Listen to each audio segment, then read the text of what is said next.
Namaskar everybody. I'll start by greeting you all by a नमस्कार because ये हमारे लिए एक सबसे बड़ा नॉर्म है इस टाइम कि हम हैंडशेक्स को अवॉइड करके अपने ट्रेडिशनल मेथड नमस्कार को फॉलो करें. I am doctor Shivanshu Raj Goyal. I am a consultant chest physician lung specialist at Artemis hospital Gurgaon. मैं इस टाइम आपके सामने हूँ to discuss regarding lung health during lockdown. आप लोग सब सुन रहे हैं कोरोना के बारे में पिछले ऑलमोस्ट एक महीने से, बट अब जो हम बात कर रहे हैं कि हम किस तरह अपनी लंग हेल्थ को मेंटेन कर सकते हैं या उसको बेटर कर सकते हैं ड्यूरिंग दिस पीरियड. जो ये एक पैंडेमिक है, जो आप सब जानते हैं, एक वायरल डिजीज़ एक ह्यूमन से ह्यूमन बहुत जल्दी फैल रही है. जो ये वायरस की बीमारी जो एक पैंडेमिक बन गया है और पूरे वर्ल्ड में फैल चुका है. अब अगर हम बात करें लंग हेल्थ के बारे में, हम इसमें दो तरह से बात करेंगे. एक वो लोग हैं जो हेल्दी हैं और दूसरे वो लोग हैं जिसको मैं अनहेल्दी नहीं कहूँगा बट हाई रिस्क पॉपुलेशन है. हाई रिस्क पॉपुलेशन से मेरा मतलब है या तो वो एल्डरलीज हैं हमारे जो 60 साल की ऊपर की एज ग्रुप है, या उनके अंदर ऐसी बीमारियां हैं जैसे डायबिटीज़, बहुत ही ज़्यादा ख़राब लंग फंक्शन या लंग्स की कंडीशन जिसको हम नॉर्मली सुनते हैं COPD या इस तरह की कोई बीमारी, हार्ट की प्रॉब्लम्स, या जो पेशेंट कैंसर से पीड़ित हैं. ऐसे पेशेंट्स बहुत हाई रिस्क ग्रुप्स हो जाते हैं. और इवन छोटे बच्चे, ये दो बहुत हाई रिस्क ग्रुप्स हैं हमारे लिए. जो हेल्दी लोग हैं उनको एक बेसिक्स हमारा मैसेज है, जो आप सुन रहे हैं अपनी नॉर्मल प्रिकॉशंस को फॉलो करिए. ये मत सोचिए कि आप हेल्दी हैं तो आपको कोरोना नहीं होगा. ऐसा बिल्कुल भी नहीं है.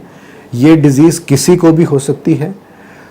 सबसे इम्पॉर्टेंट है, अगर आप बाहर जाते हैं, एक बेसिक सोशल डिस्टेंसिंग नॉर्म जो 6 फीट का नॉर्म आपको बताया गया है उसको फॉलो करिए. कोई सामान लेने जाते हैं, कोई इंपॉर्टेंट काम के लिए जाते हैं, तो make sure you cover your face and nose by a mask. It can be a any home based mask. Home based mask का मतलब है कपड़े से बनाया हुआ मास्क और any cloth mask. Leave the surgical masks and N95 masks for us. For us means any healthcare worker. आप लोग इतने ज़्यादा मास्क यूज़ कर रहे हैं N95 कि जो एक्चुअल लोग हेल्थ केयर वर्कर्स हैं और जो हॉस्पिटल्स में काम कर रहे हैं, नर्सेज, स्टाफ, उनको शॉर्टेज हो गई है, वो नहीं यूज़ कर पा रहे हैं. सो कोई रोल नहीं है मार्केट में घूमते हुए N95 मास्क को पहन के जाने का. Use a routine mask. That is one. Keep your self healthy in a way. Regular exercise at home, although obviously अब आप बाहर नहीं जा रहे हैं, बट एट होम जितना आप कर सकते हैं including yoga, pranayama, do follow that. Take a healthy diet. Healthy diet से मेरा मतलब जो आपके घर में बनता है उसको अच्छी तरह खाइए. Well hydrate your self. पानी ज़्यादा पीना है और विटामिन C वाले फूड प्रोडक्ट्स जितने ले सकें उतना फ़ायदा होगा इसके अंदर. इम्यूनिटी जितनी अच्छी रहेगी उतना आप इस बीमारी से बचे रहेंगे. बट अब आती है जो सिग्निफिकेंट पॉपुलेशन है, जो हमारे हाई रिस्क ग्रुप्स हैं.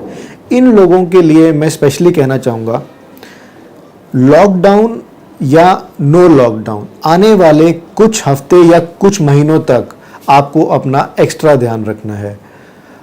Avoid going outside, avoid getting into crowded places.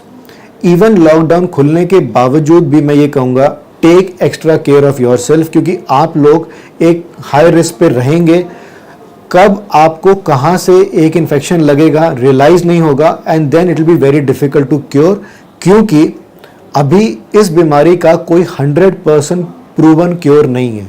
Hospitals में डॉक्टर अपनी समझ से, दूसरे डॉक्टरों के एक्सपीरियंस से मिलके इस बीमारी को ट्रीट कर रहे हैं. तो सबसे बेस्ट तरीका है कि हमें इस बीमारी से प्रिकॉशन लेना. अब एक और पहलू है जो इम्पोर्टेंट है, कुछ ऐसे लोग हैं जिनको ऑलरेडी रेस्पिरेटरी प्रॉब्लम्स हैं, जैसे एस्थमा के लोग जो इन्हेलर्स यूज़ करते हैं, जो मेडिसिन यूज़ करते हैं। एक बड़ा सिंपल थॉट है, अगर आप अपना स्टॉक 15 दिन का या महीने का खरीदते हैं, बल्कि मैं कहूँगा उसको आप 2 से 3 महीने का खरीदिए। बाई चांस अगर लॉकडाउन एक्सटेंड होता है या कोई कारण से मार्केट में सप्लाईज की प्रॉब्लम है, एक्स्ट्रा बैकअप इन्हेलर्स या medicine will always come handy for you. Market में अगर मेडिसिन ना मिले और एस्थमा बिगड़ जाए आपका, will be more problematic than facing a corona. As long as you can manage things at home, stay at home, talk to your family doctor through phone, you can get into something called telemedicine or teleconsult as far as possible.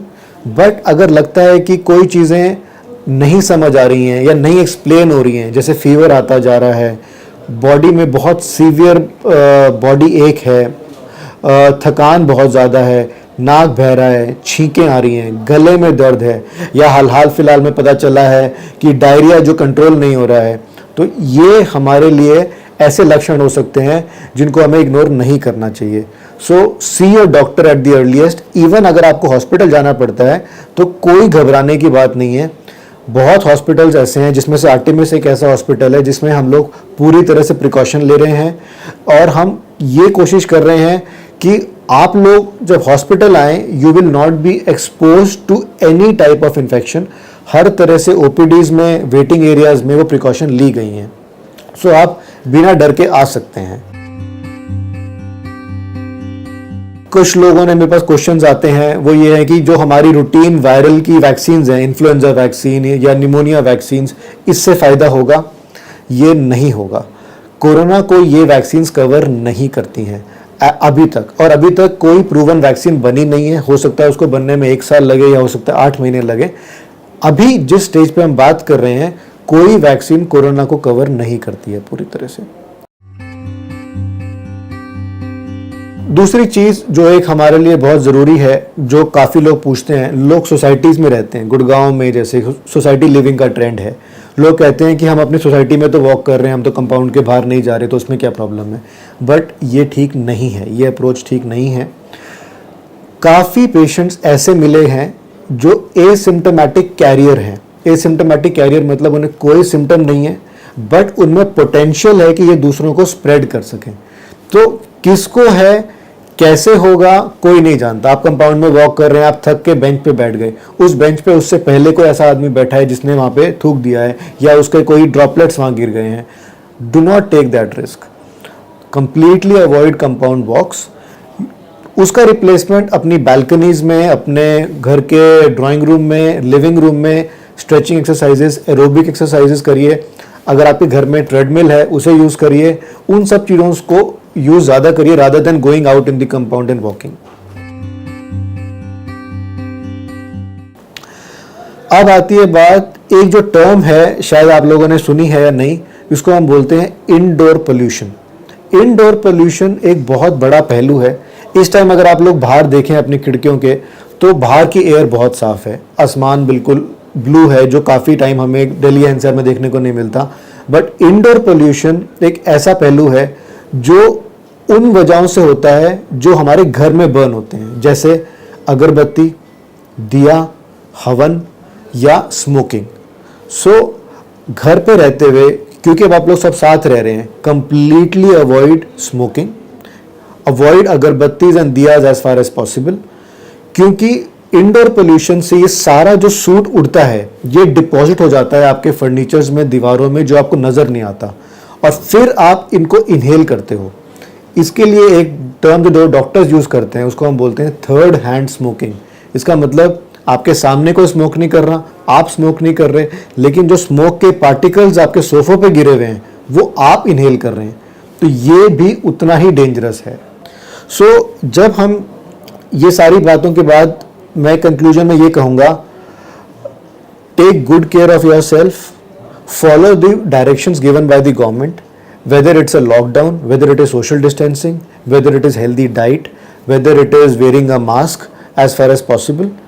Do all this, remain healthy, and once you remain healthy, you will allow others to remain healthy by not exposing them towards the infection.